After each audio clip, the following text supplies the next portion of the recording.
dzisiejszym odcinku omawiamy wywiad z twórcami i właścicielami studia Chipsoft odpowiedzialnego za naszą Tibijkę. Materiał oparty jest na rozmowie twórców z podcastu GameStar Talk, link macie oczywiście do oryginalnego wywiadu w opisie. Historia Tibi nie zaczęła się w wielkim studiu ani z planem podbijania świata. Wszystko miało bardzo skromne początki. Kilku studentów w Niemczech, pasjonatów gier komputerowych, postanowiło po godzinach pracy i nauki stworzyć coś własnego. Nie było tu wielkiego budżetu, inwestorów, ani oczekiwań sukcesu. Była tylko czysta pasja, zajawka i chęć stworzenia czegoś, w co sami by chcieli grać. Tworząc grę czerpali inspirację oczywiście z klasycznych tytułów RPG i tekstowych moodów, w których wyobraźnia gracza była również ważna jak sam ekran komputera. Można zauważyć na pierwszy krok, że Ultima na pewno była sporą inspiracją.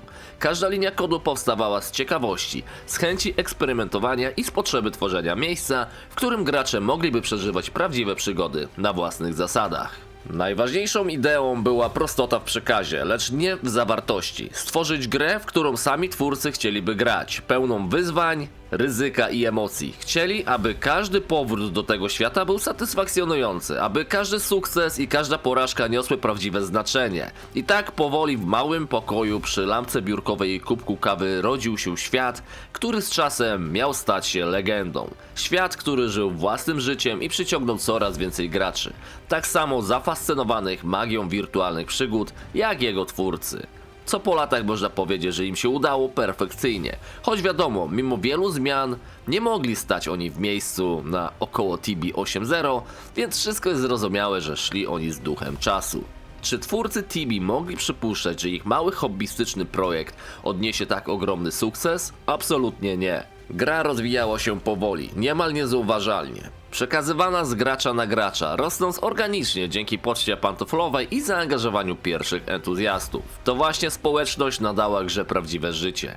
Gracze nie tylko wchodzili do świata Tibi, oni go wypełniali własnymi historiami, emocjami i wyborami, które w wielu przypadkach przerastały wyobrażenie samych twórców. Wojny, sojusze, zdrady, triumfy, zbieranie jakichś lutów. Wszystko to rodziło się z interakcji między graczami, tworząc niezwykłą tkankę wydarzeń, która sprawiała, że każdy dzień w grze był nieprzewidywalny. I bardzo dużo tych questów, lore i wymyślanych własnych historii, to wszystko tworzyło, że nasza Tibijka przez wiele lat żyła na wysokim poziomie. Sukces Tibi był więc całkowicie nieprzewidziany. Nie był wynikiem strategii marketingowej ani żadnego planu biznesowego. Był owocem pasji, zaangażowania i oddania ludzi, którzy w małym, skromnym projekcie odnaleźli coś więcej niż tylko rozrywkę. To dzięki nim świat Tibi stał się żywy, pełen historii i emocji, które do dziś przyciągają nowych graczy. Dlaczego Tibia przetrwała ponad 20 lat, podczas gdy inne MMORPG tak szybko gasły? Zdaniem twórców Chipsoftu kluczem był brak pogoni za trendami i skupienie się na tym, co naprawdę istotne. Core gameplayu, a nie efektowne grafiki. Gra stawiała graczy w sytuacjach pełnych ryzyka i konsekwencji. Każdy dead, każda porażka, każde wyzwanie niosło ze sobą emocje i spore znaczenie, które budowały prawdziwe zaangażowanie. Nikt nie chciał padać byle jak, byle szybko i w ogóle i zaraz sobie wróci po luta. Każdy wiedział, że deska w Tibi niesie ze sobą sporo emocji, szczególnie kiedyś. To nie były tylko cyfry na ekranie, to były decyzje, które miały realny wpływ na postrzeganie świata gry i własne doświadczenia graczy. Co więcej, społeczność odgrywała tu kluczową rolę. To gracze współtworzyli historię Tibi, nadawali jej dynamikę i sprawiali, że każdy serwer żył własnym życiem, pełen konfliktów, sojuszy i legendarnych wydarzeń.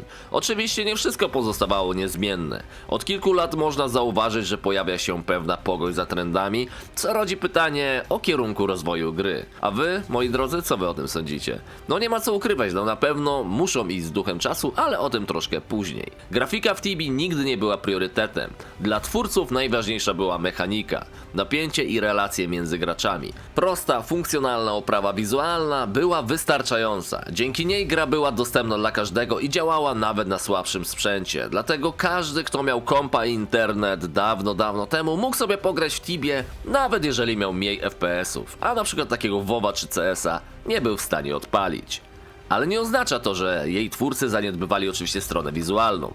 Wręcz przeciwnie, rysownicy i graficy, którzy pracowali nad Tibią, stworzyli rozpoznawalny, spójny styl, który w połączeniu z mechaniką i światem gry dawał niesamowite wrażenie impresji. Każda mapa, postać i potwór były starannie zaprojektowane jak na tamte czasy. To dzięki tej harmonii, prostota grafiki połączona z bogactwem interakcji i napięciem rozgrywki, świat Tibi był angażujący, pełny emocji i żywych interakcji. Nie chodziło tylko o ładne obrazki, chodziło o to, by każdy element wizualny współgrał z doświadczeniem gracza, tworząc unikalną atmosferę i pozwalając czuć, że ten świat naprawdę żyje. Dlatego jak się chodziło gdzieś jakimiś miasteczkami, albo chodziliśmy, nie wiem, po starym Venor albo Kazordon, no to czuliśmy naprawdę ten dobry, stary tibijski klimat. Największym wyzwaniem dla twórców Tibi było radzenie sobie z dynamicznie rosnącą społecznością. Gra, która zaczęła jako mały projekt hobbystyczny, nagle stała się ogromnym, żywym światem. Czasami reakcje na problemy graczy były zbyt wolne, a podejmowanie trudnych decyzji dotyczących jakiegoś balansu czy walki z botami było nieuniknione. Nie ma co, no im więcej graczy, tym więcej ludzi, którzy coś kombinują. Twórcy musieli uczyć się zarządzać czymś więcej niż tylko kodem. Musieli zrozumieć mechanizmy społeczne, interakcje między graczami i to, jak ich decyzje wpływają na życie całej społeczności. Dlatego z czasem GM-owie zostali wyrzuceni, ponieważ GM-owie różnie decydowali i różnie robili, przez co społeczność często się bojkotowała. Było to doświadczenie wymagające empatii, cierpliwości i strategicznego myślenia, bo każda zmiana mogła mieć dalekosiężne konsekwencje. Kluczem do globalnego sukcesu Tibi była otwartość świata i prawdziwe interakcje między graczami. Każdy mógł sobie postać gdzieś pod depo, porobić runki całymi dniami i rozmawiać z innymi ludźmi. Oczywiście PvP, wojny serwerowe, którymi żyli wszyscy, czytali jakiś Tibia News i tak dalej, zanim jeszcze YouTube istniał. Polityka serwerowa dawała każdemu możliwość wpływania na losy gry. Można było tworzyć dominando, można było w nim być, a można było być zwykłym graczem i robić runy dla jakichś top leveli.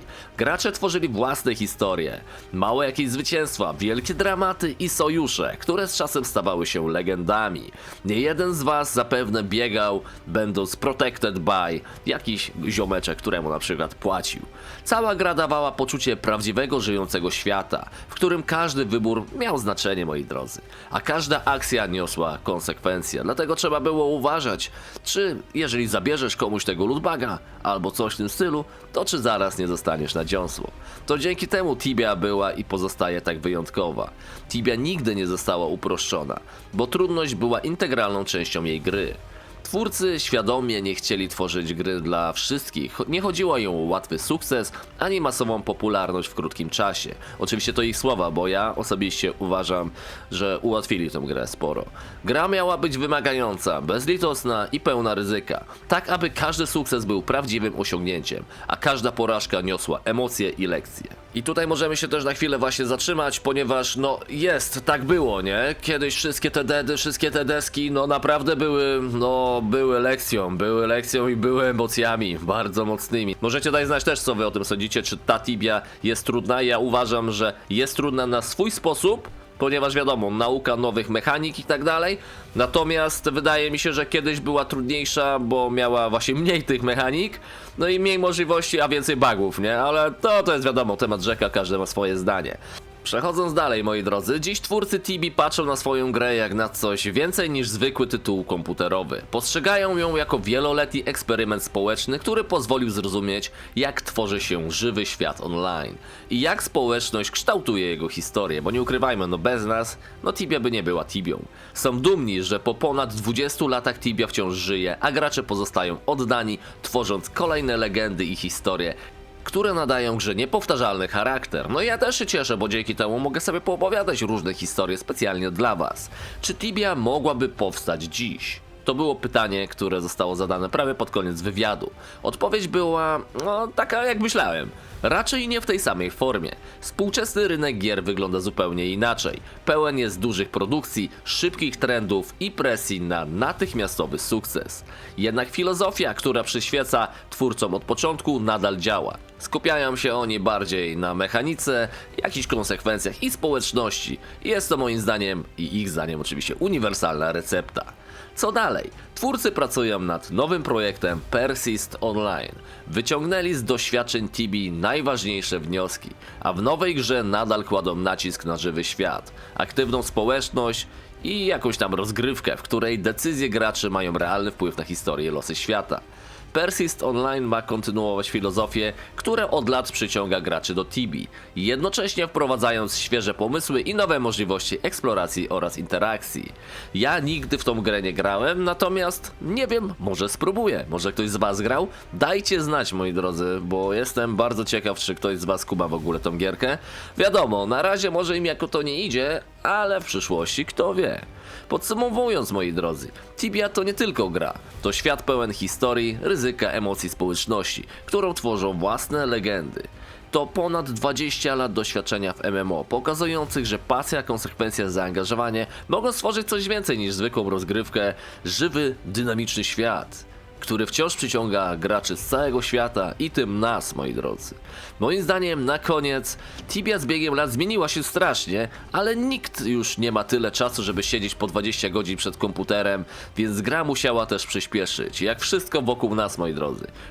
Filmy, shorty, Netflixy, bajki, wszystko co oglądamy w internecie jest już stworzone tak, by strzały dopaminy były częstsze, przez co mózg potem nudzi się dłuższymi, spokojnymi rozgrywkami czy filmami ze starych lat. Oczywiście są wyjątki, wiadomo, ale patrząc na to, co się dzieje, to ewidentnie widać, że wszystko ma być na już. Nawet statystyki YouTube mówią o tym, że dłuższe filmiki są mniej i rzadziej oglądane niż te krótsze treści, a wielu ludzi łapie się na tym, że spędzają godziny na przewijaniu shortsów, TikToków czy Reelsów.